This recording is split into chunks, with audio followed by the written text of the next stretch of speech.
దేవుని వాక్యం చదువుదాం. ప్రకటన గ్రంథం 9వ అధ్యాయం 13 నుంచి 21 వచనాలు ఇలా ఉన్నాయి.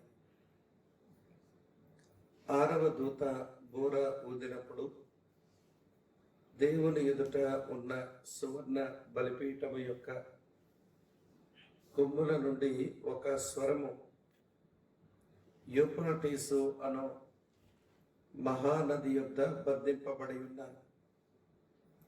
4 దూతలను వదిలిపెట్టమని బోర పట్టుకొని ఉన్న ఆ 6వ దూతతో చెప్పుట వింటిని.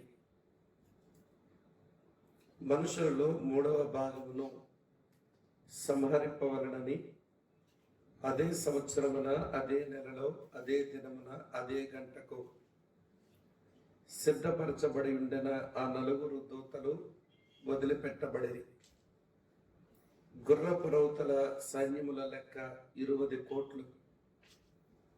వారి లెక్క ఇంత అని నేను వింటిని. మరియు నాకు కలిగిన దర్శనమందు ఎలాగో చూచుతుని ఆ గుర్రములకును వాటి మీద కూర్చుండి ఉన్న వారికి నిప్పు వలె ఎరుపు వర్ణము, నీల వర్ణము, గంధక వర్ణముల మైమరుపులుండెను. ఆ గుర్రముల తలలు సింహపు తలల వంటివి. వాటి నోళ్లలో నుండి అగ్ని, ధూమ, గంధకములు బయలువెడలుచుండెను. ఈ 3 దెబ్బల చేత అనగా వీటి నోళ్లలో నుండి బయలువెడలుతున్న అగ్ని, ధూమ, గంధకముల చేత మనుషులలో 3వ భాగము చంపబడెను. ఆ గుర్రముల బలము వాటి నోళ్ల యందును వాటి తోకల యందును ఉన్నది. ఎందుకనగా వాటి తోకలు పాముల వలె ఉండి తలలు కలిగినవైనందున వాటి చేత అవి హాని చేయును. ఈ దెబ్బల చేత చావక మిగిలిన జనులు దెయ్యములను చూడను, వినను, నడవను శక్తి లేనివై బంగారు, వెండి, కంచు, రాయి, కర్రలతో చేయబడిన తమ హస్తకృతములైన విగ్రహములను పూజింపకుండా విడిచిపెట్టినట్లు మారు మనస్సు పొందలేదు. మరియు తాను చేయుచున్న నరహత్యలను, మాయామంత్రములను, జార చోరత్వములను చేయకుండానట్లు వారు మారు మనస్సు పొందినవారు కారు. ప్రభు ఈ వచనాలు మన కొరకు దీవెనకరముగా చేయునుగాక.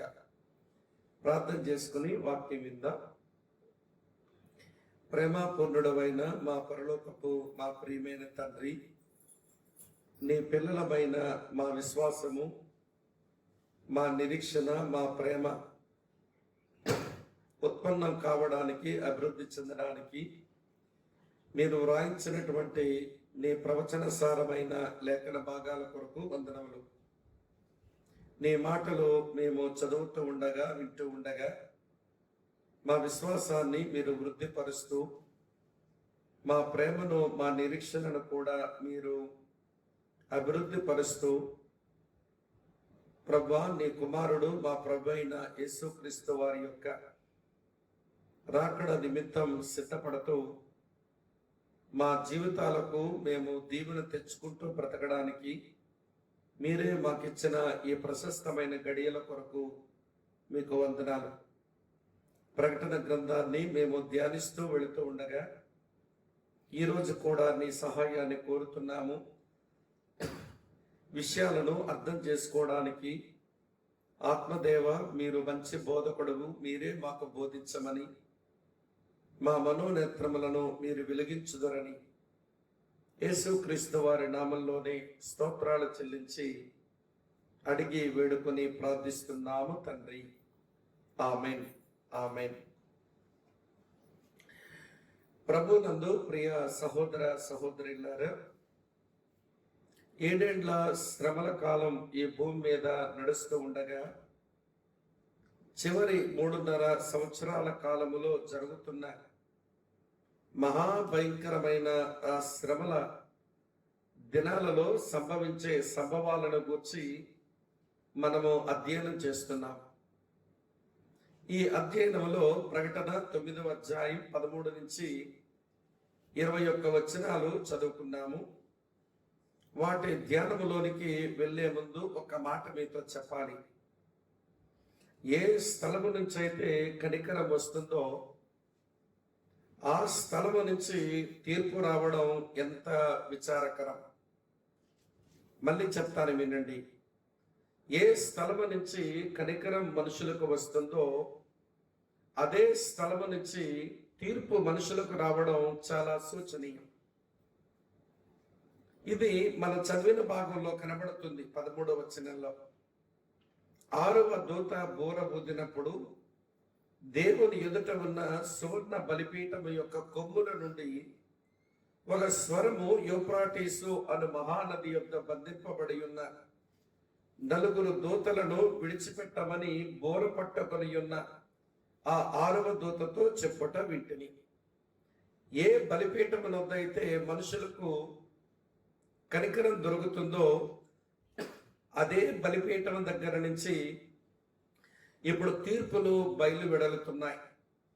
దేవుని ఎదుట ఉన్న బలిపీఠం అంటే మనుషులకు ఆ స్థలం నుంచి కనికరము దొరుకుతుంది, ప్రేమ కనికరాలు దొరుకుతాయి. కానీ అదే బలిపీఠం నుంచి తీర్పు ఉగ్రత, 7 ఏళ్ల శ్రమల కాలంలో దేవుని ఎరగిన వారికి, సువార్తకు లోబడని వారికి, వారి మీదకు ఈ ఉగ్రత రావడం చాలా భయంకరమైనటువంటి విషయం. అయితే ప్రభునందు ప్రియులారా, చాలా మంది దేవుని పిల్లలు దేవుని అర్థం చేసుకునే విషయాలకు వచ్చినప్పుడు పాక్షికంగా దేవుణ్ణి అర్థం చేసుకుని పరిపూర్ణంగా అర్థం చేసుకోలేని వారు దేవుని గురించి ఎట్లంటారు, దేవుడు ప్రేమగలవాడు, ఎప్పుడూ ప్రేమగలవాడే అనేది వారి యొక్క మనోగతం. కానీ అది సగం నిజం, అది సంపూర్ణమైన నిజమైతే కాదు. ప్రియులారా, ఎందుకంటారా? దేవుడు ప్రేమగలవాడు అనే మాట ఎంత నిజమో దేవుడు దహించు అగ్ని అనే మాట కూడా అంతే నిజం.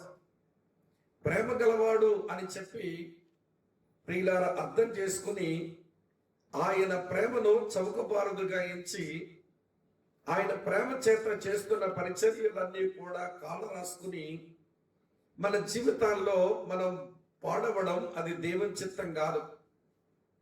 అందుకనే ప్రేమ చూపే దేవుడే ఆ ప్రేమ కనికరాలను మనం కాలదన్నుకుంటే ఆయన తీర్పు, ఆయన ఉగ్రతనిచ్చేవాడు. మీకు చూపిస్తాను చూడండి, బైబిల్లోంచి ద్వితోపదేశ కాండం 4వ అధ్యాయం 24వ వచనం చూడండి. ఎలయనగా నీ దేవుడైన యెహోవా దహించు అగ్నియు రోషము గల దేవుడునై ఉన్నాడు. ఈ దేవుడు దహించు అగ్ని, ఆయన రోషము కలిగిన వాడు. ఈ మాటే హెబ్రీ పత్రిక 12వ అధ్యాయం 29వ వచనంలో కూడా చదువుతా. దేవుడు దహించు అగ్ని అయి ఉన్నాడు అనే మాట. ఆయన ప్రేమ కలిగిన వాడే, అందులేమీ అనుమానమే లేదు. కానీ అదే సమయంలో ఆయన దహించు అగ్ని, రోషము కలిగినటువంటి వాడు.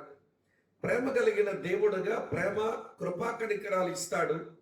అలాగే దహించు అగ్నిగా ఆయన రోషము గల దేవుడుగా తీర్పు ఉగ్రతను కూడా ఇస్తాడు. ఈ మాట ప్రభు అయిన యేసుక్రీస్తు వారు భూమి మీద ఉన్నప్పుడే చెప్పారు. చదువుతాను చూడండి. యోహాను సువార్త 3వ అధ్యాయం 18వ వచనం. ఆయన యందు విశ్వాసముంచు వానికి తీర్పు తీర్చబడదు. విశ్వసింపని వాడు దేవుని అద్వితీయ కుమారుని నామమందు విశ్వాసముంచలేదు గనుక వానికి ఇంతకు మునుపే తీర్పు తీర్చబడెను. ఇది ఆయన తీర్పును గుర్చిన మాట. మరి ఉగ్రత కూడా చూపుతాడు ఆయన. చూడండి, అదే అధ్యాయం 36వ వచనంలో ఏం రాసిందో, కుమారుని యందు విశ్వాసముంచువాడే నిత్య జీవము గలవాడు, కుమారునికి విధేయుడు కానివాడు జీవము చూడడు గాని దేవుని ఉగ్రత వాని మీద నిలిచి ఉండను. చూస్తున్నారా ప్రియులారా, ప్రేమ, కృప లేదా కనికరం అనుభవించవలసిన కాలంలో మనుషులు దాన్ని అనుభవించకపోతే దేవుని యొద్ద నుంచి తీర్పు, ఉగ్రత వస్తాయి అనే మాట నిజం. కారణం, దేవుడు ప్రేమయ్యున్నాడు అనే మాట ఎంత వాస్తవమో, దేవుడు దహించు అగ్నేయున్నాడు అనే మాట కూడా అంతే వాస్తవం. సరే, ఇప్పుడు దేవుని దగ్గర ఉన్న ఆ 7 దేవదూతలకు 7 బూరలు ఇవ్వబడగా, ప్రియులారా, 4 దేవదూతలు ఇదివరకే బూరలు ఊదారు. దానివల్ల భూమి మీద, అలాగనే భూమి చుట్టూ, అలాగనే భూమి క్రింద, అలాగనే భూమి పైన అన్ని వైపరీత్యాలు జరగగా భూమి మీద బ్రతుకుతున్న మనిషికి మనుగడ లేనటువంటి విపరీతమైన పరిస్థితులు చోటు చేసుకున్నాయి. అది 4 బూరల తీర్పులు అయితే 5, 6, 7 బూరలు ఊదబడాలి. అయితే మిత్రులారా, అది ఊదబడక మునిపే పరలోకమందు గొప్ప నిశ్శబ్దం, అలాగనే ఆకాశములు ఎగురుతున్న పక్షిరాజు అయ్యో అయ్యో అయ్యో అని అరవడాన్ని మనం ఇదివరకే అధ్యయనం చేశాం. అయితే 5వ బూర ఊదబడింది. అగాధములో నుంచి వచ్చిన దెయ్యముల సైన్యం మిడతల్లాగా మనుషుల మీద దాడి చేయగా, మనుషులు చాలా కఠోరమైనటువంటి బాధను వారు అనుభవించవలసి వచ్చింది. కనుక ఆ మిడతలను, దాని యొక్క వర్ణనను, దాని యొక్క శక్తిని, దాని ప్రభావాన్ని, దాని పనిని గతించిన రోజు నేను మీతో పంచుకున్నాను. ప్రియులారా, ఈరోజు తూర్పు నుండి వచ్చిన సైన్యం, దీని గురించి కూడా మనం ఆలోచించాలి. కారణం ఏంటో తెలుసా ప్రియులారా? ఈ తూర్పు నుంచి వచ్చిన సైన్యం ఇది ఏమిటో మనం అర్థం చేసుకుని, అది 7 శ్రమల కాలంలో దేవుడు అనుమతించగా ఏమి పర్యవసానం ఈ భూమి మీద కలిగిందో అది మనం గ్రహించడానికి ప్రయత్నం చేద్దాం. రండి, ఇప్పుడు మనం చదివినటువంటి భాగంలోంచి ఒక 4 ప్రాముఖ్యమైన ఆలోచనలు ఈ సైన్యాన్ని గురించి చెప్తాను. అటు తరువాత స్నేహితులారా, దానివల్ల వచ్చిన ప్రతిస్పందన ఒక 2 తలంపుల్లో చెప్పి నా సందేశాన్ని నేను ముగిస్తాను. రండి ప్రియులారా, ఇప్పుడు విషయాన్ని జ్ఞాపకం చేసుకుందాం. చూడండి, ప్రకటన గ్రంథం 9వ అధ్యాయం 13, 14 వచనాలు.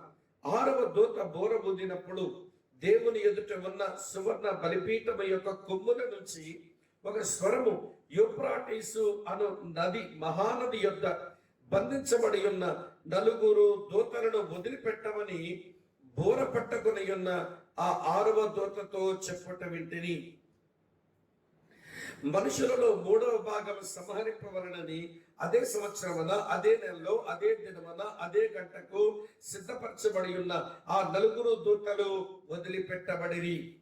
ప్రియులారా, ఈ 3 వచనాల్లో మనకు కనబడుతున్నది ఏమిటి అంటే, వినండి మిత్రులారా, భయంకరమైన దురాత్మల శక్తి మనకు కనబడుతుంది.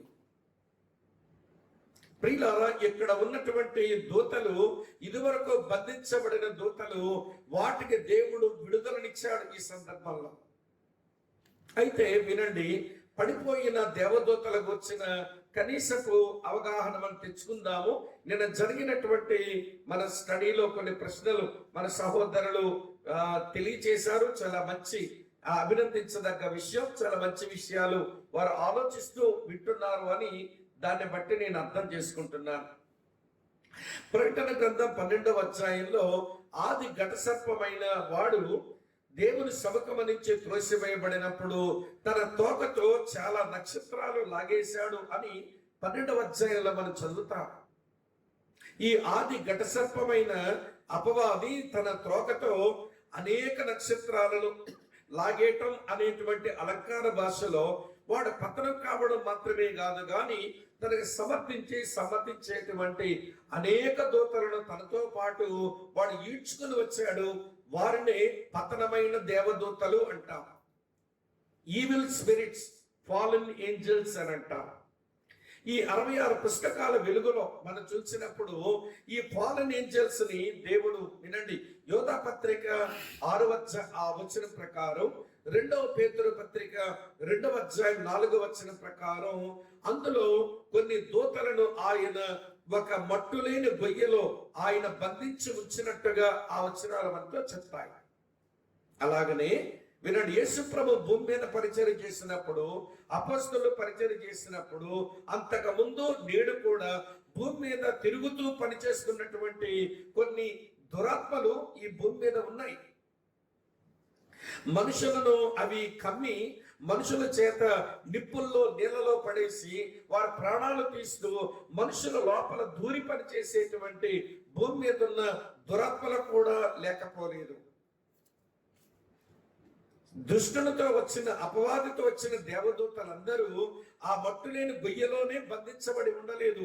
అక్కడ కొన్ని దూతలు కనబడుతున్నాయి, పతనమైన దేవదూతలు.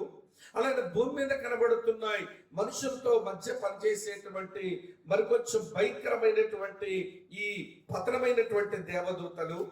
ఎఫెసీయులకు రాసిన పత్రిక 6వ అధ్యాయం 12వ వచనం ప్రకారం ఎలయనగా మన పోరాడునది శరీరులతో కాదు గాని ప్రధానులతోనూ అధికారులతోనూ ప్రస్తుత అంధకార సంబంధమగు లోకనాథులతోనూ ఆకాశ మండలమందున్న దురాత్మల సమూహములతోనూ పోరాడుచున్నాము. వాయుమండల అధిపతి అయిన సాతానుతో వినండి మిత్రులారా, ఆకాశ మండలమందు మరికొంత దురాత్మల సమూహం ఉన్నట్టుగా ఈ వచనం మాట్లాడుతూ ఉంది. మళ్ళీ నేను ప్రకటన 12 వచ్చినప్పుడు ఈ దూతల గురించిన వివరణ ఇస్తాను, కానీ ఇప్పుడు విషయాన్ని మనం అర్థం చేసుకోవడం కొరకు చెప్తున్నాను వినండి. కొన్ని దూతలు దురాత్మల సమూహం ఆకాశ మండలంలో ఉండగా, మరికొన్ని దురాత్మల సమూహం భూమి మీద ఉండి మనుషుల మధ్య, సంఘాల మధ్య, కుటుంబాల మధ్య వాటి పని అవి చేస్తూ ఉండగా, మరికొన్ని దేవదూతలు బంధించబడి ఉన్నాయి. ఎందుకు బంధించి ఉంచాడంటే వాటి పని వాటికి ఇవ్వవలసి వచ్చినప్పుడు వాటికి ఆయన విడుదల కలిగించేవాడు. ఇప్పుడే ప్రకటన గ్రంథం 9వ అధ్యాయం 1-11 వచనాల్లో ఆ అగాధములోంచి అవన్నీ బయటికి రావడానికి ఆయన అనుమతించాడు. ఇప్పుడు 13-21 వచనాల్లో మరొక 4 దేవదూతలని, 4 ఆ దూతలని ఆయన విడిచిపెట్టినట్టుగా మనం చూస్తాం. ఈ 4 దేవదూతలు విడిచిపెట్టేటప్పుడు ప్రియులారా కొంత సైన్యానికి ప్రేరణిస్తున్నారు. ఒక సైన్యం అది ప్రేరేపించబడి నడవాలి అంటే దాని రాజును దానికి సమ్మతించాలి. దాని రాజును సమ్మతించాలి అంటే ఆ రాజును పట్టుకున్న చెడ్డ దూతలు ఉన్నారు అని దానియేలు గ్రంథం 10వ అధ్యాయం 10-13 వచనాల్లో చూస్తాం. దానియేలు 10వ అధ్యాయం 10-13 వచనాల్లో వినండి, ఫాలన్ ఏంజల్స్ లో పతనమైనటువంటి దేవదూతల్లో రాజ్య అధికారులను పట్టుకుని వారి చేత చెడు నిర్ణయాలు చేయించి మనుషులకు చెడ్డ పాలన అందించి మనుషులను బాధ పెట్టేటువంటి కనబడని ఆ దురాత్మల సమూహం ఒకటి ఉంది. ఈరోజు నరేంద్ర మోడీ ఉన్నాడు అంటే అతని వెనుక ఒక ఏంజిన్ ఉంది. కిమ్ అనేవాడు ఉన్నాడు అంటే వాడి ఆలోచనల్లో మనుషులకు పాలన ఇవ్వడానికి వాడు వెనుక ఒక పాలన ఏంజిన్ ఉంది. ట్రంప్కి ఒక ఏంజిన్ ఉంటుంది. ఒక దేశమును ప్రజలను ఏలుబడి చేసేటువంటి వినండి ప్రియుల రాజుల వెనుక, రాజ్య అధినేతల వెనుకాల ఈ ఆత్మలు ఉండి పనిచేస్తాయి అని వినండి ప్రియులారా మనం దానియేలు గ్రంథాన్ని బట్టి తెలుసుకుంటాం. అంటే దాని దగ్గర వెళ్లే ముందు ఒక విషయం చెప్తాను వినండి. చాలా సార్లు మనం ప్రార్థన చేస్తుంటాం కదా, మన ప్రార్థనలన్నిటికీ జవాబులు రావు. చాలా అన్ఆన్సర్డ్ ప్రేయర్స్ ఉంటాయి. బైబిల్ గ్రంథం మన ప్రార్థనలకు జవాబులు రాకపోవడానికి కొన్ని బలమైన కారణాలు బైబిల్ ఇచ్చింది. వరుసగా చెప్తాను వినండి. 66వ కీర్తన 18వ వచనంలో మన ప్రార్థనకు జవాబు రాకపోవడానికి కారణం ఏంటంటే మాది సింపుల్నెస్. అక్కడ అంటాడు, నా హృదయంలో పాపమును లక్ష్యము చేసిన ఎడల ప్రభువు నా మనం వినకపోవును గాక అంటాడు. మన లోపల ఉన్న పాపం మన ప్రార్థనలకు జవాబు రాకుండా చేస్తుంది. అలాగనే యాకోబు రాసిన పత్రిక 4వ అధ్యాయం మీరు 3వ వచనం కానీ మీరు గమనించినట్లయితే అక్కడ మన సెల్ఫిష్నెస్, మీరు దేవుణ్ణి అడుగుచున్నారు కానీ మీ భోగముల నిమిత్తమే అడుగుచున్నారు, అందుకే మీరు ఏమీ సంపాదించుకోవడం లేదు అన్నారు. మన ప్రార్థనలకు జవాబు రాకపోవడానికి మరి ఒక కారణం మన లోపల ఉన్న స్వార్థం. అలాగనే ప్రియులారా సామెతల గ్రంథం 21వ అధ్యాయం 23వ వచనం ప్రకారం మన ప్రార్థనకి ఎందుకు జవాబులు రావంటే మన పిసినితనం. దరిద్రుడు వచ్చి భిక్షమెత్తుకున్నా గాని మన దగ్గర ఉండి కూడా వాడికి ఏది పెట్టనటువంటి వినండి పిసినితనమే మన ప్రార్థనకు జవాబు రాకుండా చేస్తుంది. అలాగనే 1 పేతురు పత్రిక 3వ అధ్యాయం 7వ వచనం ప్రకారం కుటుంబ సభ్యుల్లో అనగా భర్త భార్యల మధ్య పరపక్షాలు ఉంచుకొని ద్వేషం ఉంచుకొని వారు ప్రార్థన చేస్తే వారి ప్రార్థనలకు జవాబు రాదు అని బైబిల్ చెప్తుంది. మనకు దేవుని యొద్ద నుంచి ప్రార్థనకు జవాబులు రాకపోవడానికి ఇవన్నీ ఎలాగ కారణాలుగా ఉన్నాయో వినండి ప్రియులారా. దేవుని యొద్ద నుంచి కొన్నిసార్లు తన పిల్లలకు జవాబులు రాకుండా ఉండడానికి ఈ పతనమైన దేవదూతలు కూడా స్వచ్ఛ సమాధానాన్ని నిలుపుతాయి. ఇప్పుడు దానియేలు 21 రోజులుగా ప్రార్థన చేస్తున్నాడు. అతను యథార్థవంతుడని మనకు తెలుసు, అతను ప్రార్థనా పరుడని తెలుసు, అతని లోపల ఏదైనా దోషం ఉందని కనిపెడదామనంటే అతడు అన్ని విషయాల్లో కూడా నిర్దోషిగా నిందారహితుడిగా ఉన్నాడని తెలుసు. మరి అలాంటి గొప్ప వ్యక్తి ప్రార్థన చేస్తుంటే దేవుడు 21 రోజులుగా జవాబు ఎందుకు పంపించలేదు అంటే లేదు దేవుడు ప్రార్థన చేరగానే జవాబు పంపించాడు. ఆ జవాబును గబ్రియేలు తీసుకుని వస్తూ ఉంటే పారసీక దేశపు రాజు మీద వెనుక ఉండి పని చేస్తున్న ఒక దూత దానిని ఆటంకం చేసి వినండి ఆ దేవదూతతో మంచి దూతతో ఈ చెడు దూత నిరోధించడాన్ని మనం చదువుతాం. చివరికి మికాయేలు వస్తాడు సహాయపడడానికి గబ్రియేలుకు. ఆ కారణం చేత ఏమండి సమాధానం దానియేలు వరకు వస్తుంది. అప్పుడు ఆ వ్యక్తి చెప్తాడు, జవాబు ఎప్పుడో వచ్చింది, దాన్ని తీసుకుని వచ్చాను, కానీ పారసీక దేశపు రాజు మీద పనిచేస్తున్నటువంటి ఆ దేవదూత యొక్క ఆటంకం వలన జవాబు నీ వరకు రాలేదు, మికాయేలు సహాయపడ్డాడు, ఇగో వచ్చాను అని చెప్తాడు. మీరు కొంచెం దానియేలు గ్రంథం 10వ అధ్యాయం కొంచెం చదివితే ఈ విషయం అర్థమవుతుంది. సో ఇంతకీ నేను ఈ విషయం ఎందుకు చెప్పాను అంటే ఈ ప్రపంచంలో ఏవో 4 సామ్రాజ్యాలు, దానిని ఏలుబడి చేస్తున్న 4 రాజులు, ఆ రాజుల వెనుక ఉండి వినండి ప్రియులారా ప్రేరేపించి వినండి సైన్యాన్ని తోలేటువంటి ఒక 4 దేవదూతలకు, పాడు దేవదూతలకు, బంధించబడి ఉన్న దేవదూతలకు విడుదల దొరికింది. వాటి శక్తి మహా గొప్పది. ఎందుకు వాటి శక్తి మహా గొప్పది అని అనవలసి వచ్చింది అంటే 20 కోట్ల సైన్యాన్ని ప్రేరేపించగలిగిన మహత్తరమైన శక్తులు వాటికి ఉన్నాయి. ఈ 4 దేవదూతలు చెడ్డ దూతలు 4 సామ్రాజ్యాధినేతలను ప్రేరేపించగా ఆ సామ్రాజ్యాధినేతలు యూఫ్రటీసు అనేటువంటి స్థలానికి వారి సైన్యమంతటిని నడిపించగా 20 కోట్ల సైన్యము అది నడిచి వస్తుంది ప్రియులారా. ఈ 20 కోట్ల సైన్యం నడవాలనంటే ఒక ఆయన దాన్ని పిక్చరైజ్ చేస్తూ అంటాడు, వినండి, 1 మైలు వెడల్పులో, స్నేహితులారా వింటున్నారా, 1 మైలు వెడల్పులో 87,000 మైళ్ళ పొడవులో ఈ సైన్యం సాగాలట. 87,000 మైళ్ళలో వీళ్ళు నడిచి వస్తున్నారు. వారి వెడల్పు 1 మైలు ఉంది. ఇంత గొప్ప సైన్యాన్ని వినండి యూఫ్రటీసు అనేటువంటి ఆ స్థలానికి నడిపిస్తున్నటువంటి వినండి సైన్యాధికారులు కావచ్చు, వాళ్ళ మీద ఉన్న రాజులు, వారి వెనుక ఉన్న విడుదల పొందినటువంటి ఈ దేవదూతలు. మొదటి 11-12 వచనాల్లో అగాధము నుంచి వచ్చినటువంటి ఆ దుష్ట శక్తులను మనం చూసాము. ఇప్పుడు తూర్పు నుంచి సైన్యాన్ని నడిపిస్తున్న ఈ దుష్ట శక్తులను మనం చూస్తున్నాం. సరే వినండి మిత్రులారా, కనుక మనం చదివినటువంటి భాగంలో దురాత్మల శక్తి ఎంతో గొప్పది అని మనకు అర్థమవుతుంది. 2వ సంగతి చెప్తాను వినండి. ఇంత గొప్ప సైన్యాన్ని ఒక ప్రత్యేకమైన చోటుగా తీసుకుని వస్తున్నారు. చదువుతున్నాను చూడండి ప్రియులారా, ఇలా వ్రాసి ఉంది 14వ వచనం వినండి. యూఫ్రటీసు అను మహానది యొద్ద బంధించబడి ఉన్న 4 దూతలను వదిలిపెట్టమని బోర పట్టుకొని ఉన్న 6వ దూతతో చెప్పుట వింటిని. మనుషుల్లో 3వ భాగం సంహరింపవలెనని అదే సంవత్సరాన అదే నెలలో అదే దినమున అదే గంటకు సిద్ధపరచబడిన ఆ 4 దూతలు వదిలిపెట్టబడిని. గుర్రపు రౌతుల సైన్యముల లెక్క 20 కోట్లు, వారి లెక్క ఇంత అని నేను వింటిని. వారు ఏ స్థలానికి నడిపించబడుతున్నారంటే అదొక స్పెషల్ ప్లేస్ యూఫ్రటీస్. బైబిల్ చరిత్రలో మాత్రమే కాదు స్నేహితులారా, బైబిల్ వాక్యాల్లో మాత్రమే కాదు, ప్రపంచ చరిత్రలో కూడా వినండి.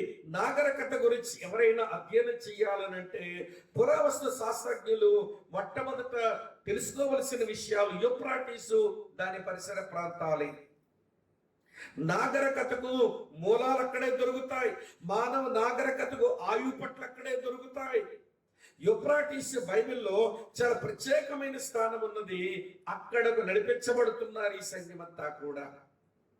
రండి రండి ప్రియమైన స్నేహితులారా, అక్కడ ఉన్న ఆ దేవదూతలకు నలుగురు దేవదూ అవకాశం ఇవ్వగా మనుషులు నడిపించబడుతున్నారు. 20 కోట్ల మంది సైన్యం నడిపించబడుతున్నారు. ఇలా జ్ఞాపకం చేస్తాను వినండి. ఏమిటి యూఫ్రాటీస్ నది యొక్క విశేషం అంటే, ఆరారాత పర్వతంలో అది ఓట ఆరంభించబడగా అది సుమారు 1700 మైళ్ళు అది ప్రవహించగా చివరికి వినండి పర్షియా గల్ఫ్ లో, పర్షియా అగాధంలోనికి మళ్ళీ తిరిగి కలిసే వరకు 1700 మైళ్ళు ప్రవహించే నది.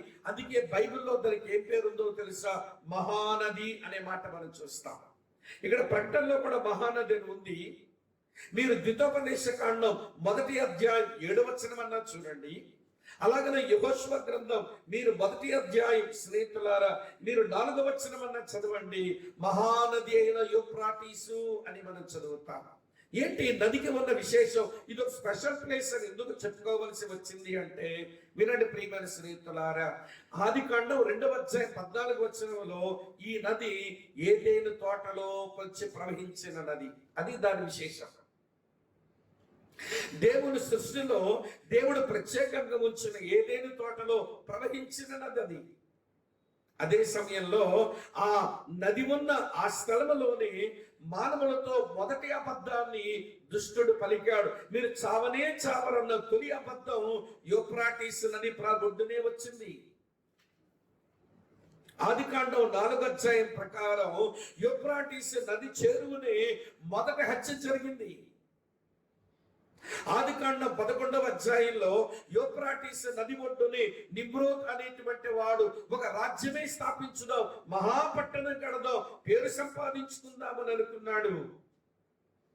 అదే యూఫ్రాటీస్ నది ఒడ్డున ఉన్న వినండి ప్రియమైన స్నేహితులారా, విగ్రహారాధికుడైన అబ్రాహాము దేవుని కొరకు పిలువబడ్డాడు. యెహోషువ గ్రంథం 24:2 ప్రకారం దావీదు సొలొమోను యొక్క రాజ్య విస్తరణ యూఫ్రాటీస్ నది వరకు వ్యాపించింది. మొదటి దినవృత్తాంతాల గ్రంథం 18:3లో దావీదు వల్ల విస్తరించింది. 2వ దినవృత్తాంతాలు 9:36 వచనంలో వినండి ప్రియులారా, అది సొలొమోను పాలనలో బాగా వ్యాపించింది.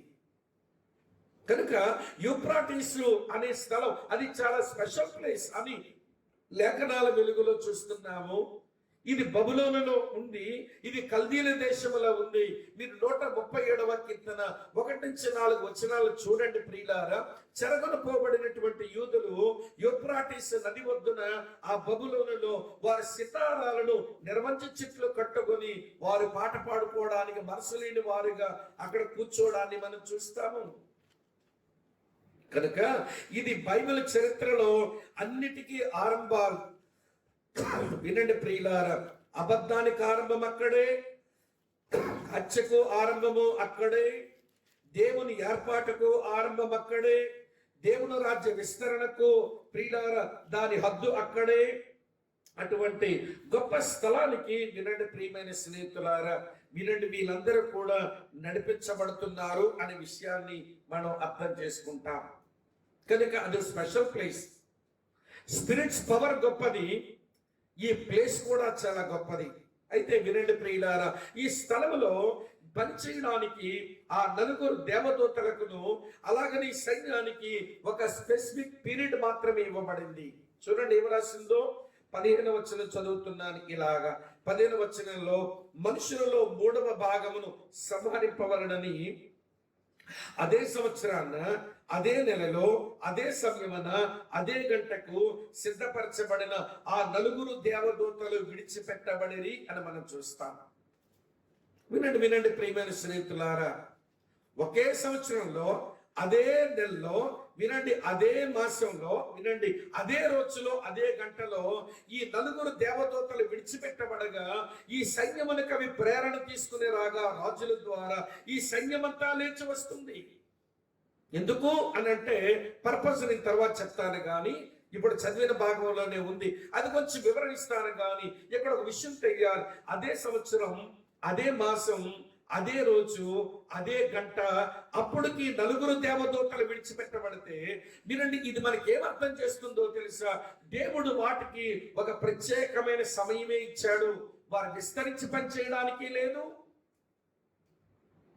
ఇది మనకేమి నేర్పించాలో తెలుసా? ఇలాంటి జటిలమైన పరిస్థితుల్లో కూడా గాడ్ ఈజ్ ఇన్ కంట్రోల్.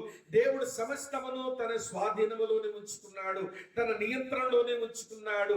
ఏది తన ఇష్టం వచ్చినట్టుగా జరగదు. ఒక మాటలో చెప్పాలంటే ఒక గడ్డి పూస కూడా ఒక బ్లేడు కూడా తెగదు. ఒక పూచిక పుల్ల కూడా ఎక్కడ నుంచి అక్కడ కదలదు. కారణం, దేవుడు సార్వభౌముడు, అన్ని ఆయన కంట్రోల్లో సమస్తాన్ని జరిగిస్తున్నాడు. ఇప్పుడు అలాగే జరిగించేవాడు, భవిష్యత్తులో కూడా అలా జరిగించేవాడు, 7 ఏళ్ల శ్రమల కాలంలో కూడా అలాగే జరిగించేవాడు. కనుక వినండి, ఈ 4 దేవదూతలకు సైన్యానికి ఒక స్పెసిఫిక్ పీరియడ్ ఇవ్వబడింది అని మీరు అర్థం చేసుకుంటే చాలు. సరే ప్రియులారా, ఇంతకీ ఏమిటట? ఇదొక గంభీరమైన సంకల్పం కొరకు దేవుడు వారికి అనుమతినిచ్చాడు. స్పిరిట్ పవర్స్ గొప్పవి. వినండి వినండి ప్రియమైన స్నేహితులారా, ఒక స్పెషల్ ప్లేస్ లో అవి కనబడుతున్నాయి. వినండి ప్రియులారా, ఒక స్పెసిఫిక్ పీరియడ్ కొరకు వాటికి అనుమతి ఇవ్వబడింది.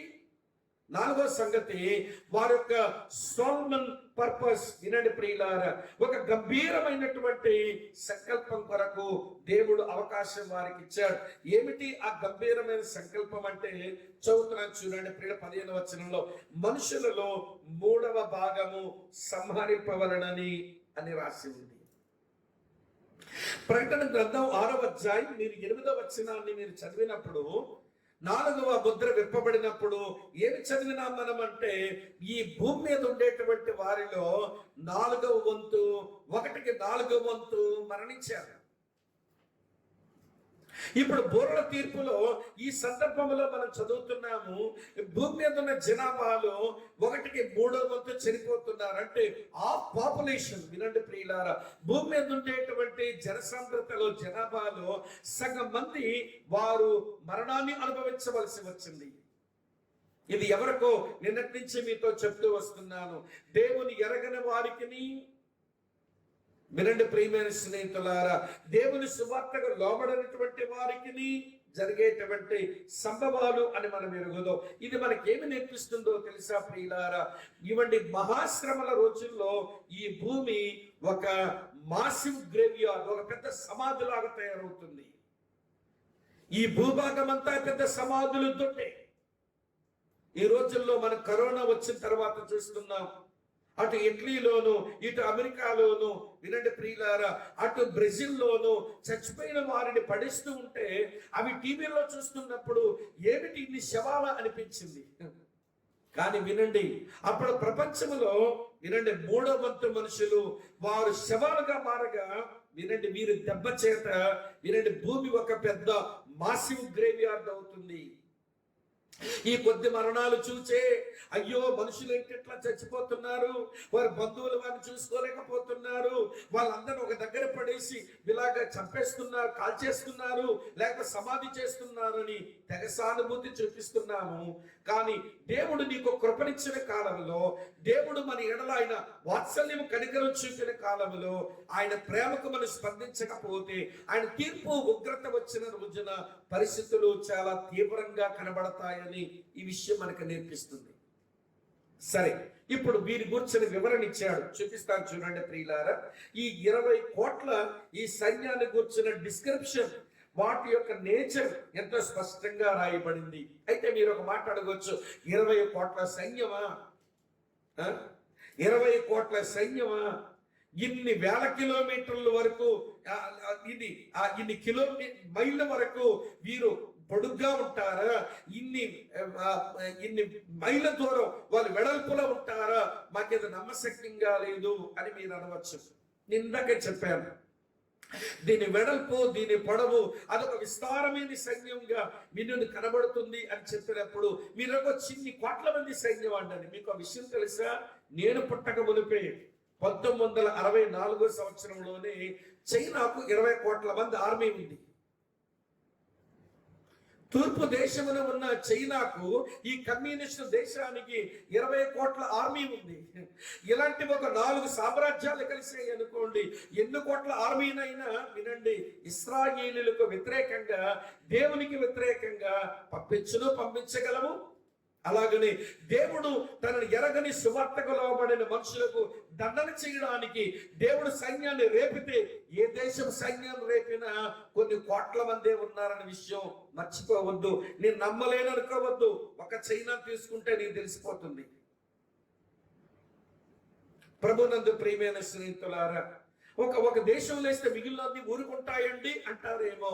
ఇప్పుడు ఒక దేశం నుంచి కరోనా వచ్చింది, మిగిలిన దేశాలన్నీ కూడా ఏం చేయగలిగినారు చెప్పండి ఒకసారి.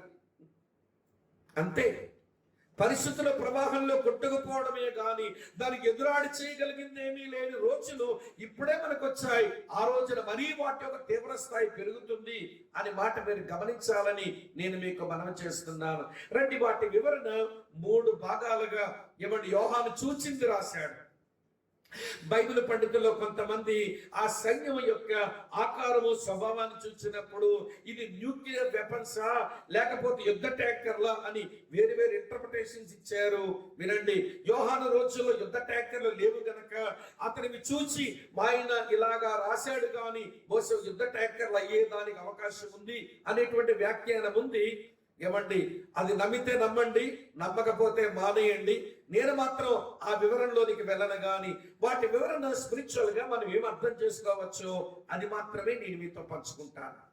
అది చైనా సైన్యమా, లేక రష్యా చైనమా, లేక ఉత్తర కొరియా సైన్యమా, లేకపోతే వినండి యూరోపియన్ సైన్యమా, ఏవన్నీ నన్ను అడగండి. బైబిల్ మాట్లాడడం లేదు. మన ఊరికే స్పెక్యులేషన్ చేసి ఊహించుకొని మన యొక్క హెలిసినేషన్ భ్రమలో నుంచి మాట్లాడితే వినండి, అది చాలా తప్పే అవుతుంది. అది దేవుని వశం. వాటి పేర్లు ఇక్కడ ప్రస్తావనకు లేదు, మన ప్రస్తావనకు తీసుకుని రాకూడదు కూడా. అయితే వినండి, వాటి వివరణ ఎట్లుందట చదువుతున్నాను చూడండి ప్రియులారా. 17వ వచనం, మరియు నాకు కలిగిన దర్శనమందు ఇలాగ చూచితిని, ఆ గుర్రములకును వాటి మీద కూర్చుంటున్న వారికి చూస్తున్నారా, నిప్పు వలె ఎరుపు వర్ణము, నీల వర్ణము, గంధ వర్ణము గల మైమరుపు నుండెను. వినండి, ఈ సైన్యానికి ఉన్నటువంటి మైమరుపులు, ఆ తొడుగులు ఎలా ఉన్నాయనంటే వినండి, ఆ తొడుగుల్లోంచి ఎరుపు రంగు అది అగ్ని రంగు, నీలపు రంగు అది ధూమ రంగు, ఆ పసుపు రంగు అది గంధవర్ణముల రంగు. ఆ రంగులు కలిగినటువంటి వినండి ఆ మైమరుపులు వాళ్ళకి తొడుక్కునున్నట్టుగా కనబడుతున్నాయి. ఆ గుర్రముల తలలు ఎట్లున్నాయో తెలుసా? సింహపు తలల వంటివి అని రాసి ఉంది. సింహపు తల అది ఎలా ఉంటుందో తెలుసా ప్రియులారా? అది చాలా యాక్టివ్ గా ఉండేది, అది చాలా ఫెరోషియస్ గా ఉండేది. అది చూసినప్పుడే భయం కలుగుతుంది. అది చాలా చురుకుగా ఉన్నట్టుగా కనబడుతుంది దాని ముఖం. అలాంటి ముఖాలు ఉన్నాయంట ఈ గుర్రములకు. తర్వాత చూడండి, వాటి నోళ్ళలో నుంచి అగ్ని ధూమ గంధకముల బయలు వెళ్ళుచుండెను ఈ 3 దెబ్బల చేత. ఏ 3 దెబ్బలు? వినండి ప్రియులారా, ఎరుపు వర్ణము కలిగిన నిప్పులు, నీల వర్ణము కలిగిన ధూమం, గంధవర్గము కలిగిన ఆ పసుపు రంగులోంచి కనబడిన ఆ గంధవర్గాల యొక్క దెబ్బ మనుషులకు తగలగా వినండి ఏమైనారట? మనుషుల్లో 3వ భాగము చంపబడెను. మనుషుల్లో 3వ భాగము చంపబడెను. వారి వెపన్స్ ఏమిటో తెలుసా? నోరు సాధనమే, తోకలు సాధనమే. నోరు యుద్ధాయుధంగా ఉపయోగపడుతుంది, తోకలు కూడా యుద్ధాయుధంగా ఉపయోగపడుతుంది. అందుకే వీటి యుద్ధ ట్యాంకర్స్ అన్నారు. యుద్ధ ట్యాంకర్ పెంచినప్పుడు వెనకాల నుంచి బాంబులు పోగలవు, ముందు నుంచి కూడా బాంబులు పోగలవు. అందులోంచి బయటకు వచ్చేది వినండి గంధము రంగు, గంధకము రంగు, అలాగే ధూమము రంగు, నీలము రంగు, అలాగనే ప్రియులార అగ్ని రంగు, ఎరుపు నీలము పసుపులో వినండి ప్రియులార పేరుతున్నటువంటి యుద్ధ ట్యాంకర్లోంచి ఈ 3 రంగులు వస్తాయి కనుక అవి యుద్ధ ట్యాంకర్స్ అని కొంతమంది బైబిల్ పండితుల యొక్క వ్యాఖ్యానం. సరే, ఏది ఏమైనా కానీ ఈ గుర్రముల నోల నుంచి ఈ గుర్రముల తోకల నుంచి ప్రియులారా మనుషులకు హాని జరుగుతూ ఉంటే మనుషులు భూమి మీద ఉన్న వాళ్ళు 3వ వంతు హతమైపోతా ఉన్నారు. ఆకలి చావులకే 4 ముద్ర విప్పబడినప్పుడు వినండి, 1/4 అయిపోతే ఇప్పుడు యుద్ధం వలన ప్రియమైన స్నేహితులారా 1/3 హతమైపోతే ఈ భూమి మీద ఉన్న మనుషుల్లో సగం మంది మనుషులు ముగించబడ్డారు. ప్రియులారా, ఈ భూమి ఒక పెద్ద ఎవడి సమాధుల తొట్టిలాగా కాబోతుంది. ఇది ఎప్పుడు అంటే వినండి, అది నీకు సంభవించింది కాదు. మరి మాకెందుకు చెబుతున్నారండి అంటే దీనికి సంభవించే మనుషుల మధ్య మనం ఉన్నాము గనక వారిని అగ్ని నుంచి లాగినట్టుగా కొందరు లాగడం కొరకు నీ వంతు బాధ్యత ఏమైనా నిర్వర్తిస్తావేమో అని క్రైస్తవ సంఘానికి విశ్వాసమైన మనకు దేవుడి మాటలు రాయిస్తున్నాడు అనే విషయాన్ని మీరు గమనించాలి. సరే రండి ప్రియమైన స్నేహితులారా, ఇది జరిగిన తర్వాత వినండి ఇప్పుడు స్పందన ఎట్లుందట చూడండి. ఆ 19 చదువుతాను. ఆ గుర్రముల బలము వాటి నోళ్ళ యందు ఉంది, వాటి తోకల యందు ఉంది. ఎందుకనగా వాటి తోకల పాములే ఉండి తలలు కలిగినవైనందున వాటి చేత అవి హాని చేస్తున్నాయి అని వాటి హాని అయిపోయింది. ఇప్పుడు రెస్పాన్స్ చూడండి ప్రియులారా ఎట్లుందో. ఈ దెబ్బల చేత చావక మిగిలిన జనం, ఈ దెబ్బలు తిన్నా చావక మిగిలిన జనం ఉన్నారుగా. ఆ చావక మిగిలిన జనులు దెయ్యములను చూడను వినను నడవను శక్తి లేనివై బంగారు వెండి కంచు రాయి కర్రతో చేయబడిన తమ హస్తకృతములైన విగ్రహములను పూజింపకుండా విడిచిపెట్టినట్లు మారు మనసు పొందలేదు. ఈ వచనం నాకు ఏమి నేర్పిస్తుందో తెలుసా ప్రియులారా, ఇంత జరిగినా గాని వీళ్ళకు మారు మనసు లేదు. ఇది స్పిరిచువల్ యాంగిల్లో మారు మనసు, దేవుని విషయంలో మారు మనసు. ఒక వ్యక్తి దేవుని విషయంలో మార్పు చెందితే, దేవుని విషయంలో ఆధ్యాత్మికంగా మార్పు చెందితే ఏది నిజదేవుడో నమ్ముతాడు, ఏది నిజదేవుడు కాదో దాన్ని వదిలేస్తాడు. మీ భారతదేశంలో మీరంతా హిందువులే కదరా, ఇది దేవుళ్ళు విడిచిపెట్టేసి ఆ పరాయోడు దేవుడి దగ్గరికి ఎందుకు వెళ్ళారంటే మాకు స్పిరిచువల్ అవేక్నెస్ వచ్చింది, ఆధ్యాత్మిక మేల్కొల్పు వచ్చింది. ఏది దేవుడో ఏది దేవుడు కాదో మాకు అర్థమవుతుంది.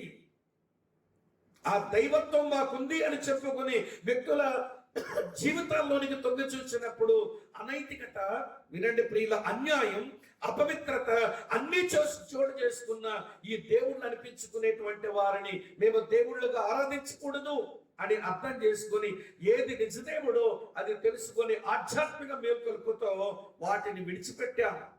ఎందుకు విడిచిపెట్టాము? పోనీ మీరు చెప్పే వాటిలో దైవత్వం ఏమైనా ఉంటే చెప్పండి.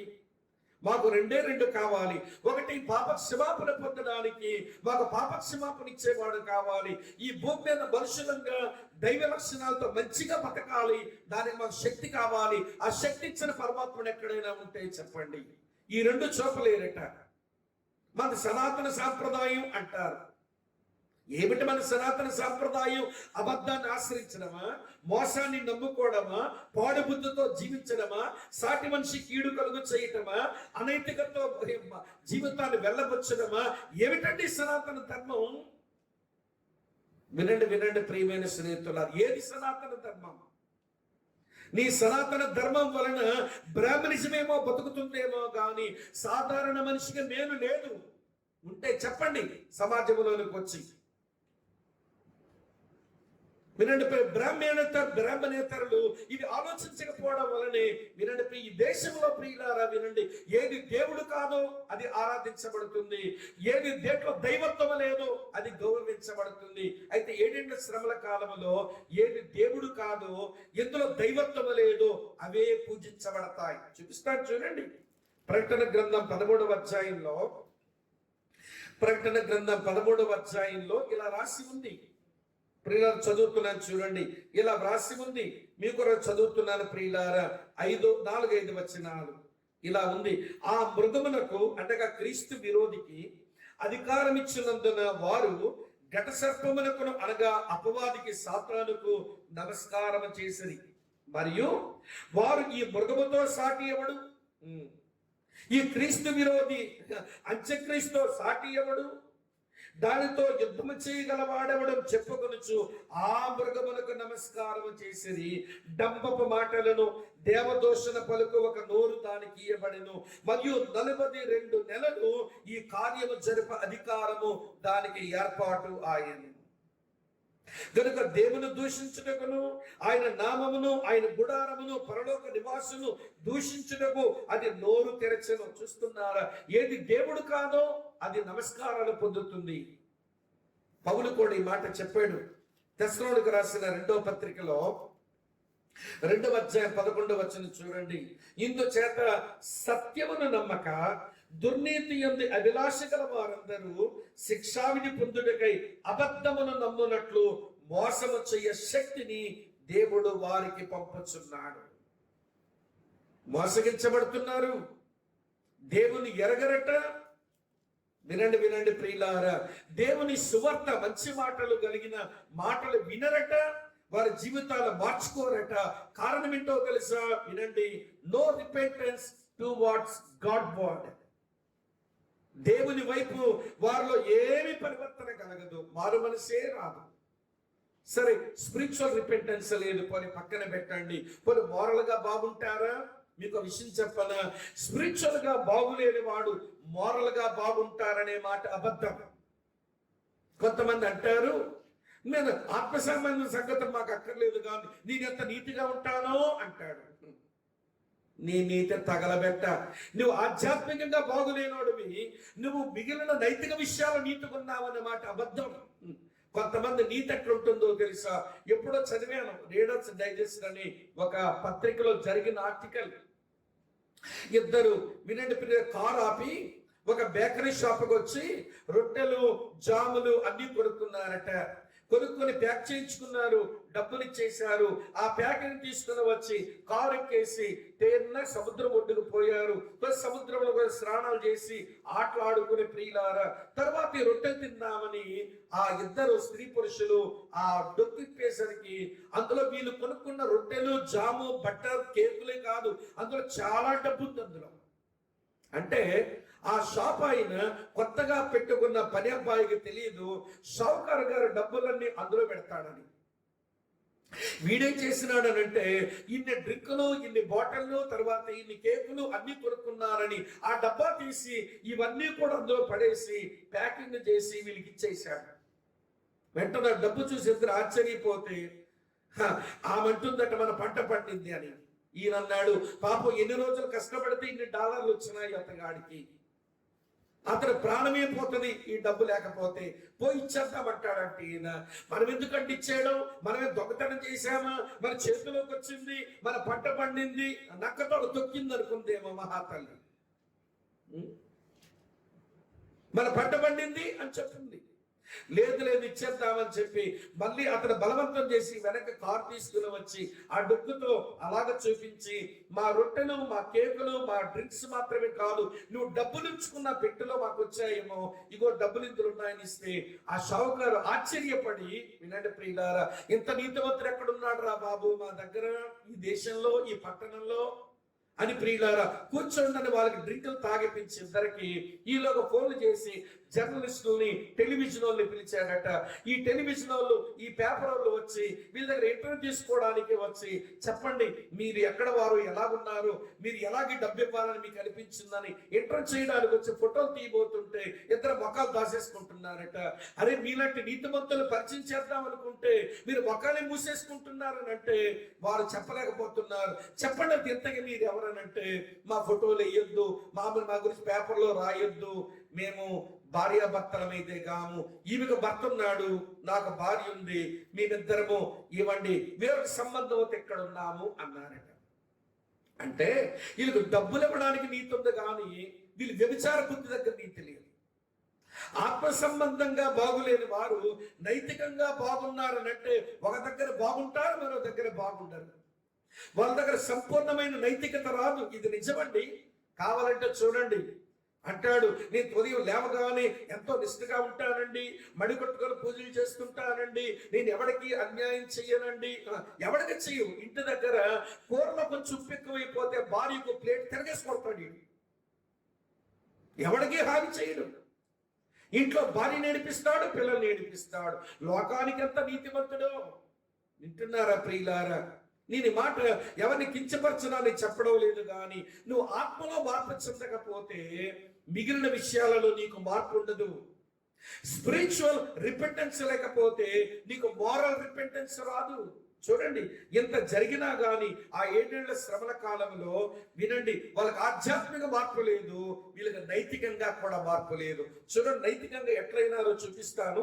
ప్రకటన గ్రంథం 9వ అధ్యాయం, ప్రకటన గ్రంథం 9వ అధ్యాయం 21వ వచనం చూడండి. మరియు తాము చేయుచున్న నరహత్యలను, గమనిస్తున్నారా, మాయా మంత్రములను, జారత్వమును, చోరత్వమును చెయ్యకుండానట్లు వారు మారు మనసు పొందిన వారు కాదు. మిత్రులారా, ఇక్కడ 4 సంగతులు కనబడుతున్నాయి. మొదటి సంగతి ఏమిటంటే నరహత్యలు. అంటే అర్థం ఏంటో తెలుసా? మానవ ప్రాణానికి మీరు విలువనివ్వరు అన్నమాట. మానవ ప్రాణానికి విలువనివ్వరు. No regard for human life. ఆ 7 ఏళ్ల శ్రమల కాలంలో చివరి 3.5 సంవత్సరాల్లో మనుషులు ఎట్లా ఉంటారని అనుకుంటున్నాం, కానీ దాని యొక్క కొసమెరుపు ఇప్పుడే కనబడుతున్నాయి.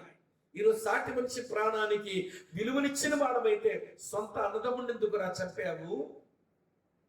చిన్న భూభాగం కొరకు సాటి మనిషిని ఎందుకురా చంపి ఆ పొలంలో పాతేశావు? వినండి వినండి, నీ అక్రమ జీవితం బట్టబయలవుతుందని ఆ మనిషిని ఎందుకురా చంపావు? నీ స్నేహితుడే కదా. No regard for human life. వినండి, నరహత్యలు అంటే మానవ ప్రాణములకు గౌరవించకపోవడమే. పోనీ అదనగా హత్యలైతే ఈమె పొట్టలో బిడ్డ ఎవరి వల్ల పుట్టాడో చెప్పడానికి అవకాశం లేక పెంచడానికే సామర్థ్యం లేక ఆ పొట్టలో పడినటువంటి పిండాన్ని వినండి కడిగించేస్తుందట ఈ అమ్మ. ఏమిటండి అంటే అబోర్షన్. కడుపు కడిగించేసుకున్నాను, గొప్ప నీతిమంతురాలకు ఊర్లోకి తిరుగుతాననుకుంటుంది నంగనాచి. వినండి వినండి ప్రియులారా, ఆమె ఒక హత్య చేసింది, ఒక ప్రాణాన్ని చంపేసింది పొట్టలోని. బయటపడ్డ మనుషులు చంపినవారు కొంతమంది అయితే పొట్టలో ఉన్నప్పుడే చంపేసేటువంటి దుర్మార్గులైన ఆడవాళ్ళు ఉన్నారు సమాజంలో.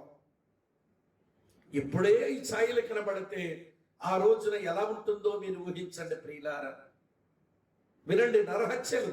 రెండో సంగతి ఏంటో తెలుసా? వినండి ప్రియులారా, మాయామంత్రములను అని ఉంది. అక్కడ మాయామంత్రములు అనే మాటకు వాడబడిన పదం ఏంటో తెలుసా? ఫార్మసీ అనే అర్థం ఇచ్చేటువంటి గ్రీకు మాట ఉపయోగించాడు. అంటే మాయామంత్రములు అంటే ఇక్కడ అర్థం ఏంటో తెలిసిన, ఒక మాయలో ఒక మత్తులో బతుకుతారు వీళ్ళు, డ్రగ్స్ కు మరుగుతారన్నమాట. మత్తు మందులకు మరిగిపోతారు. ఇదే మాయా మంత్రాలతో మనుషులు బ్రతుకుతారు. వినండి, ఈ రోజున ఒక యూనివర్సిటీ క్యాంపస్ లోకి వెళ్ళి చూస్తే ఎవరు చదువుకుంటున్న చిన్న చిన్న విద్యార్థులు ఎంత భయంకరమైన ఈ మత్తుకు మరుగుతున్నారో చెప్పలేము. వినండి వినండి ప్రియమైన స్నేహితులారా, వారి వ్యాపారం బాగా జరగడానికి కొన్ని బిస్కెట్లలో ఎవరి కొకెన్ వేసేసి అది టేస్ట్ ఉంటుందని ఆ బిస్కెట్లలో కొకెన్ జామ్ పెట్టేసి అమ్మేస్తున్నారట. పిల్లలకేమో పెద్దోళ్ళకి భలే రుచిగా ఉన్నాయి బిస్కెట్లని, వాడి వ్యాపారం బాగా జరుగుతుంది. కానీ వీరు నాడీ మండలంలో నరాలలో శక్తి తగ్గిపోయి, ఆలోచన శక్తి తగ్గిపోయి వీడు తెలియకుండానే మత్తులకు పోతున్నాడు. ఇదే మాయామంత్రాలంటే. అటు తరువాత ఏమవుతుందంటే రోజున వీళ్ళు నైతికంగా మారారు, ఇది జరిగినా వీళ్ళు మారారు. వినండి, తరువాత జారత్వం అంట. జారత్వం అంటే పెళ్లి కాక ముందే ఉండేటువంటి వ్యభిచార జీవితం. దీని ప్రీ మ్యారిటల్ సెక్స్ అని అంటారు. పెళ్లి కాక మనకు లైంగిక సంబంధాలు, అది జారత్వం అయితే, పెళ్లి అయిన తర్వాత లైంగిక సంబంధాలు అది వ్యభిచారం అయితే, వినండి, స్త్రీకి స్త్రీ, పురుషుడికి పురుషుడు వారు సంసారం చేయడం అది హోమోసెక్సువల్ లెస్బియనిజం అయితే, విన్నాడు ప్రియులారా, ఇలాంటి చెత్తంతా చూసుకోవడం దాన్ని ప్రోనోగ్రఫీ అంటున్నారు. అశ్లీల దృశ్యాలు చూసుకొని ప్రియులారా, ఈ కల్చర్ ఇప్పుడే వచ్చేసిందండి. 7 ఏళ్ల శ్రమల్లో 2వ భాగంలో దాని తీవ్రత ఎంత ఉంటుందో ఊహించండి. ఇప్పుడు ఆడోళ్ళు పెళ్లి చేసుకునే వాళ్ళు లేరా? మగాళ్ళు పెళ్లి చేసుకునే వాళ్ళు లేరా? దీన్ని లీగలైజ్ చేయమని మీరు అడుగుతుంటే మన కోర్టులు దాన్ని లీగలైజ్ చేయడం లేదా? వినండి ప్రియులారా, పెళ్ళైన వారిలో వినండి లైంగిక అపరిశుద్ధత, పెళ్లి కాకముందు లైంగిక అపరిశుద్ధత ఈ టెలివిజన్ లో, లేక ఈ ఇంటర్నెట్ లో, లేకపోతే ఈ ల్యాప్టాప్స్ లో, లేకపోతే ఈ సెల్ ఫోన్ లో అశ్లీలమైన దృశ్యాలు చూసుకొని మనసును లైంగిక అపిత్రతో మనుషులు నింపుకోవడం నేడు మనకు కనబడడం లేదా? తర్వాత ఏంటో తెలుసా? ఇంకేమన్నాడో చెప్తాను వినండి. చోరత్వం అనగా దొంగతనాలట. దొంగతనాలు వినండి ప్రియులారా, వినండి. దొంగతనాలు ఏమి దొంగతనాలు అంటే ఎవడ కలిగిందైనా దోచేసుకోవడమే. వినండి, ఆ రోజుల్లో ఇక ఎవడికి వాడు కలిగి ఉన్న వాటి మీద వినండి హక్కులు లేని వాడుగా తయారవుతాడు. వినండి వినండి చాలా జాగ్రత్తగా.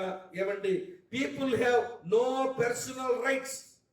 వాడు దాచుకున్న డబ్బు మీద వాడి హక్కు లేదు, వాడు కొనుక్కున్న భూమి మీద వాడి హక్కు లేదు, వాడు కట్టుకున్న ఇంటి మీద వాడి హక్కు లేదు.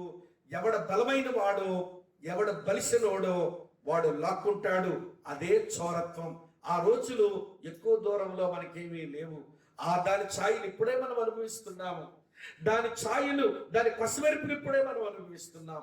ఈ 4 గమనించండి. ఈ 4 మనకేమి నేర్పిస్తున్నాయంటే మోరల్ రిపెంటెన్స్ మనుషులకు లేదు, స్పిరిచువల్ రిపెంటెన్స్ లేదు, మోరల్ రిపెంటెన్స్ కూడా లేదు, ఆధ్యాత్మిక మారు మనసు లేదు. ప్రభునందు ప్రియమైన స్నేహితులారా, ఇవన్నీ నేను మీకెందుకు జ్ఞాపకం చేయవలసి వచ్చిందంటే, నేను జ్ఞాపకం చేయక దేవుడు రాయించాడు. దేవుడు ఎందుకు రాయించాడు అంటే, సంగమున్న విశ్వాసులారా, భయంకరమైన ఆ శ్రమణ దినాల్లో మనుషుల యొక్క పరిస్థితి ఎట్లుంటుందో, వారి మీదకి వచ్చే ప్రమాదాలు ఎంత ఎక్కువ ఉంటాయో, వారు అడ్డగించలేని ఆ శక్తి వారి మీదకి వచ్చినప్పుడు 20 కోట్ల సైన్యాన్ని వారు ఏం చేయగలుగుతారు? ఏమి చేయలేక భూభాగంలో 3 వంతులు చచ్చిపోయారు. కొన్ని మిగిలిన వారైనా మారుతారా అంటే వారికి ఆధ్యాత్మిక మార్పు ఉండదు. వినండి, వారికి నైతిక మార్పు ఉండదు. నాకు ఇలా అనిపిస్తుంది, ఈ రోజుల్లో దేవుని మహాదయని బట్టి సువార్తని వినగలిగి దాని మీద విశ్వాసం ఉంచగలిగి ఒక మార్పు పొంది దేవుని బిడ్డగా జీవించే ఈ కృప అనుగ్రహించిన ఆ దేవునికి నిన్ను బట్టి నీవు, నన్ను బట్టి నేను, మనల్ని బట్టి మనం దేవునికి కృతజ్ఞతలు చెల్లించబద్దులం. అలా కృతజ్ఞత చెల్లించుదాం మన విషయమై. వినండి, ఆ 7 ఏళ్ల శ్రమల వరకు పరిగెత్తుతున్నారు చాలా మంది మనుషులు. దేవుని భయం లేక బతికించి బ్రతుకుతున్నారు. వారి పాపాన్ని ప్రేమిస్తున్నారు, దేవుని ద్వేషిస్తున్నారు. వారి కొరకు ప్రార్థిద్దాము, వారి కొరకు పనిచేద్దాము. అట్టి కృప దేవుడు మనకు ప్రసాదించును గాక. ప్రార్థన చేస్తాం. ప్రేమపూర్ణుడమైన మా పరలోకపు తండ్రి, మీకు కృతజ్ఞతలు చెల్లిస్తున్నాము. ఈ ప్రకటన గ్రంథాన్ని మేము ధ్యానం చేస్తూ ఉన్నప్పుడు ఎన్నో సంగతులు ఇంకా జరగలేదు, జరగబోతాయి. అవన్నీ నీ సంఘమైన మాకు మీరు విశదపరిచి అవన్నీ మేము తెలుసుకోవడం వలన మాకు నీ ఎడల కృతజ్ఞత, మనుషుల ఎడల భారం కలగడానికి మీరు ఇస్తున్న ఈ బోధన బట్టి వందనాలు చెల్లిస్తూ, ఓ దేవా కనికరించుము నాయన. మేము వర్తమాన కాలంలోనే మాకు ఈ దేహములో ప్రాణం ఉండే లోపలే సరైన మార్పుతో నిన్ను సేవించినట్లుగా నీ కృప మాకు అనుగ్రహించమని, మేలుతో నింపమని, మహిమేరు పొందమని యేసుక్రీస్తు వారి నామంలోనే స్తోత్రాలు చెల్లించి ఆరాధించి ప్రార్థిస్తున్నాము తండ్రి. ఆమేన్.